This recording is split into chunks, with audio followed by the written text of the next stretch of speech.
अस्सलाम वालेकुम everyone, I hope you all guys are doing well. So आज हम स्टार्ट करेंगे 9th क्लास की 1.1 से।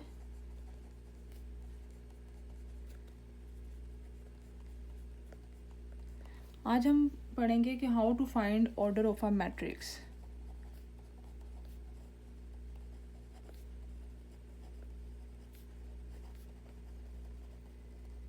अब इसके लिए सबसे पहले हम देखते हैं कि मैट्रिक्स क्या होता है। कोई भी हम रैंडम नंबर सेलेक्ट कर लेते हैं, जैसे कि मैं यहाँ पे नंबर सेलेक्ट कर रही हूँ 4 2 1 0 5 7। यहाँ पे मैंने ये 6 नंबर सेलेक्ट कर लिए हैं। इन नंबर्स को जब हम ब्रैकेट में इनक्लोज कर देंगे तो उसे हम कहते हैं मैट्रिक्स। ठीक है, जैसे कि यहाँ पे स्क्वायर ब्रैकेट है और इसमें मैं इसे इनक्लोज कर दूँ 4 2 1 0 5 7, तो दिस इज़ कॉल्ड मैट्रिक्स। इसी तरह हम इन नंबर्स को इस फॉर्म में भी लिख सकते हैं 4 0 1 3 7 5। ठीक है, तो दिस इज़ कॉल्ड मैट्रिक्स। अब हम देखते हैं कि ऑर्डर ऑफ अ मैट्रिक्स हम किस तरह से फाइंड कर सकते हैं। अब जैसे ये मैट्रिक्स है, इसमें कितनी रोज हैं? जो हॉरिजॉन्टल वे में है दिस इज़ कॉल्ड रोज। ठीक है, जो इस तरह हॉरिजॉन्टल वे में है उनको हम रोज कहते हैं, और जो इस तरह वर्टिकल वे में है उनको हम कॉलम्स कहते हैं। ठीक है, अब इस मैट्रिक्स की कितनी रोज हैं? 1 2 रोज, और कॉलम्स कितने हैं? 1 2 3 कॉलम्स हैं। इसी तरह इस मैट्रिक्स की कितनी रोज हैं? 1 2 3 रोज हैं एंड 1 2 कॉलम्स हैं। तो इस तरह से हम फाइंड करते हैं ऑर्डर ऑफ द मैट्रिक्स।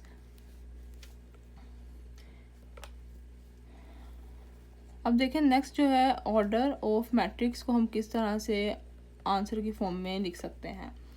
अब यहाँ पे कोई भी मैट्रिक्स, मैं फॉर एग्जांपल एक मैट्रिक्स लिख लेती हूँ 1 -4 6 2 9 0 1 4 7, ये मैट्रिक्स है। ठीक है, इसी तरह मैं एक और मैट्रिक्स सपोज कर लेती हूँ 4 9 एंड 6।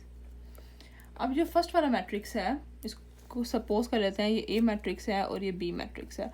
अब जो फर्स्ट वाला मैट्रिक्स है इसकी कितनी रोज हैं? 1 2 3, और कॉलम्स कितने हैं? 1 2 3। तो इसको हम लिखेंगे कि ये मैट्रिक्स 3/3 का मैट्रिक्स है। ठीक है, 3/3 मैट्रिक्स। फर्स्ट हमने रोज लिखनी होती हैं, 3 रोज हैं, उसके बाद नेक्स्ट हमने यहाँ पे जो लिखना है वो कॉलम्स होते हैं, 3 कॉलम्स होते हैं, 3/3 का मैट्रिक्स है। ठीक है, अब नेक्स्ट जो बी है उसमें एक ही रो है, तो लिखेंगे 1 बाय कॉलम्स कितने हैं? 1 2 3 1/3 मैट्रिक्स। ये ऑर्डर ऑफ द मैट्रिक्स हो गया। ठीक है, नेक्स्ट हमारे पास है इक्वल मैट्रिक्स। क्या होते हैं?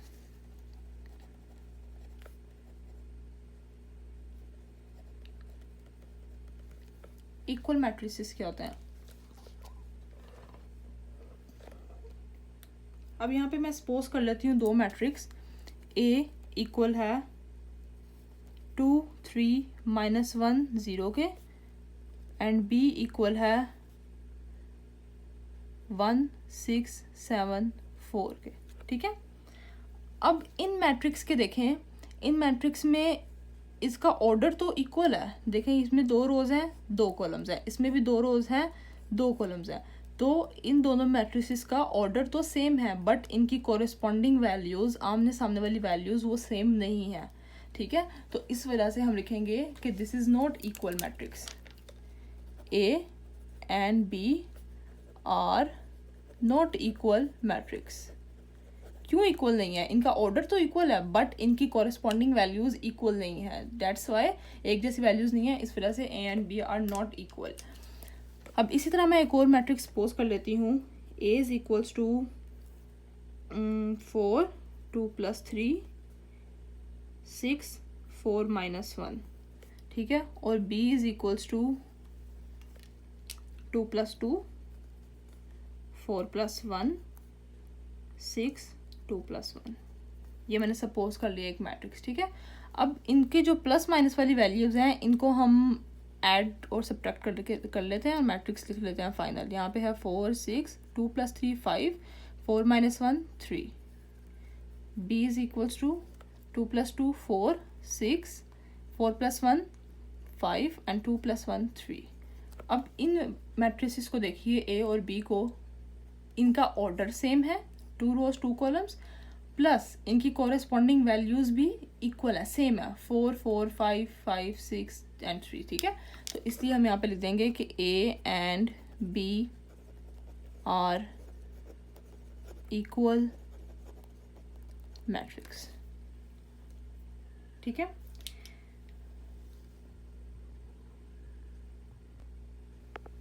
अब हम नेक्स्ट 1.1 देखते हैं इसकी। 1.1 का जो क्वेश्चन नंबर 1 है उसमें उन्होंने कहा हुआ है कि find order of the matrix. अब यहाँ पे फर्स्ट जो हमारे पास मैट्रिक्स उन्होंने दिया हुआ है a is equals to 2 3 -5 and 6, ठीक है। a ये दिया हुआ है उन्होंने, तो इसकी क्या ऑर्डर क्या होगा, 2 रोज 2 कॉलम्स। तो ये यहाँ पे हम लिख देंगे ऑर्डर ऑफ मैट्रिक्स इज 2/2, ठीक है। इस तरह जो b दिया हुआ उन्होंने वो भी सेम ही है, 2/2 का मैट्रिक्स है। और c हम देख लेते हैं, c उन्होंने हमें दिया हुआ है 2 और 4, ठीक है। तो 2 और 4 ये कितने का, इसकी रोज कितनी है 1 और कॉलम्स है 2। तो यहाँ पे हम लिख देंगे कि मैट्रिक्स है 1/2, ठीक है, 1/2 का मैट्रिक्स है। इसी तरह d में उन्होंने हमें कहा हुआ है 4 0 6 4 0 6 का हुआ है। और e भी है एक, e में उन्होंने हमें कहा हुआ है a b c d e f। अब इस मैट्रिक्स का ऑर्डर क्या है, 1 2 3 रोज है 1 कॉलम है। So order of the matrix is 3/1 और इसका ऑर्डर क्या हो जाएगा 1 2 3 1 2, 3 रोज है एंड 2 कॉलम्स है, ठीक है। नेक्स्ट क्वेश्चन जो क्वेश्चन नंबर 2 है उसमें हमें कहा है कि find which of the matrices are equal. अब इसका मैं पहले क्वेश्चन नोट कर लेती हूँ देन आंसर बताते हैं। तो जो यहाँ क्वेश्चन नंबर 2 मैंने नोट कर लिया, यहाँ पे उन्होंने हमें मैट्रिसेस दिए हुए हैं a b c d e f g h i j। अब इसमें हमें बताना है कि कौन कौन से मैट्रिसेस इक्वल हैं। अब a मैट्रिक्स देखिए 3 है, ठीक है, 1 रो है 1 कॉलम है। और इसके अलावा कौन सा, c मैट्रिक्स देखिए 5 - 2 है, 5 में से 2 माइनस कर देंगे 3 बच जाएगा, ठीक है। तो इसकी वैल्यूज भी सेम हो जाएंगी और ऑर्डर भी सेम हो जाएगा। तो यहाँ पे हम लिख देंगे order of a is equal to order of c, ठीक है। इसी तरह सब मैट्रिक्स की हमने वैल्यू बताना है कि कौन सा मैट्रिक्स किसके इक्वल है। a तो c के इक्वल हो गया, b देखें 3 और 5 है, d 5 और 3 है, तो ये सेम तो नहीं है, इनकी रोज कॉलम सेम है लेकिन एंट्रीज सेम नहीं है, वैल्यूज सेम नहीं है। b इज इक्वल है i के 3 और 3 + 2 5 हो जाएगा। सो b इज इक्वल हो जाएगा i के, ठीक है। d किसके इक्वल है, d का कोई भी मैट्रिक्स नहीं है equal, d has no equal matrix, ठीक है। e है 4062, h भी 4062 है और j भी 2 + 2 4 4 + 2 6, तो j भी e और h के इक्वल है। So e is equals to h is equals to j। इसके अलावा f और g इक्वल हैं, 3 - 1 2 3 + 3 6, f is equals to g matrix.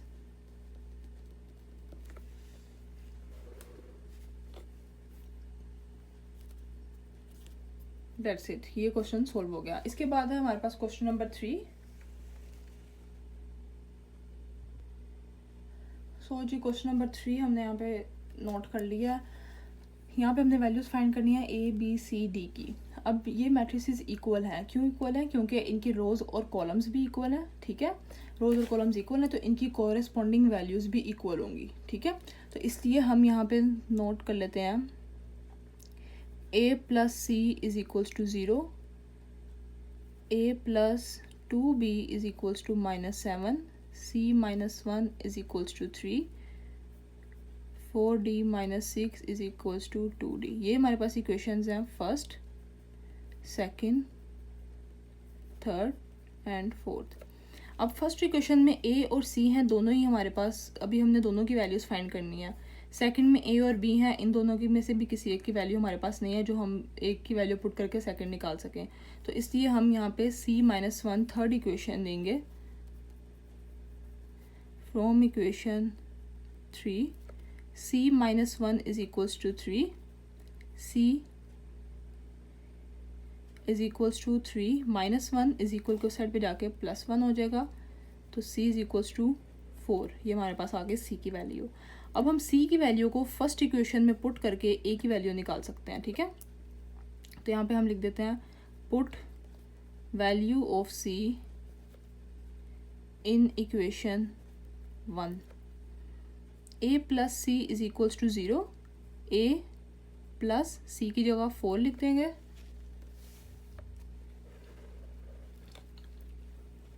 c की जगह 4 लिख देंगे is equals to 0।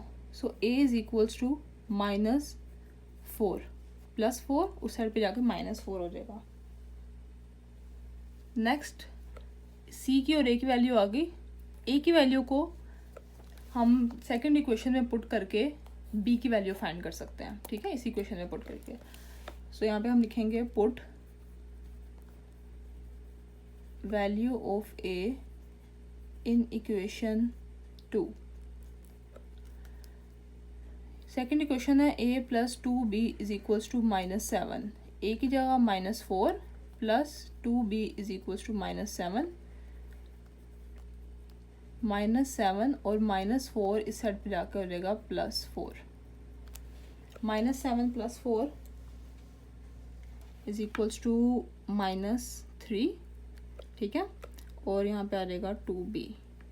So b की वैल्यू हमारे पास क्या आ जाएगी -3/2। 2 यहाँ पे मल्टीप्लाई हो रहा है b के साथ, इस साइड पे जाके डिवाइड हो जाएगा। अब b की वैल्यू को हम यहाँ पे खाली d ही है, b की वैल्यू को हम नहीं पुट करेंगे, यहाँ से हम d की वैल्यू निकाल देंगे। From equation 4th 4d - 6 is equals to 2d। Okay, so -6 यहीं पे रख देते हैं, 2d + 4 वहाँ जाके हो जाएगा -4d, 2 - 4 -2d, और यहाँ पे -6 है। सो यहाँ पे हम लिख देते हैं d इज इक्वल्स टू -6/-2, क्योंकि ये -2 यहाँ पे मल्टीप्लाई हो रहा है, इस साइड पे जाके डिवाइड हो जाएगा। सो हमने d की वैल्यू d को इधर लिख दिया और उनको उस तरह लिख दिया। माइनस माइनस से कैंसिल हो जाएगा, 2 1 2, 2 3 6।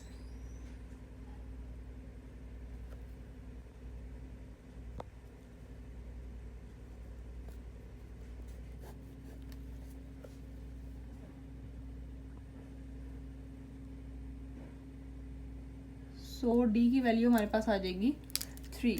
तो यहाँ पे हमारे पास सब की वैल्यूज़ आ गई हैं। c इज़ इक्वल है 4k, a इज़ इक्वल है -4k, और b इज़ इक्वल है -3/2k, एंड d की वैल्यू हमारे पास आ गई है 3।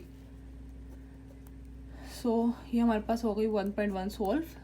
कल हम इंशाल्लाह 1.2 को सॉल्व करेंगे next. Thank you so much.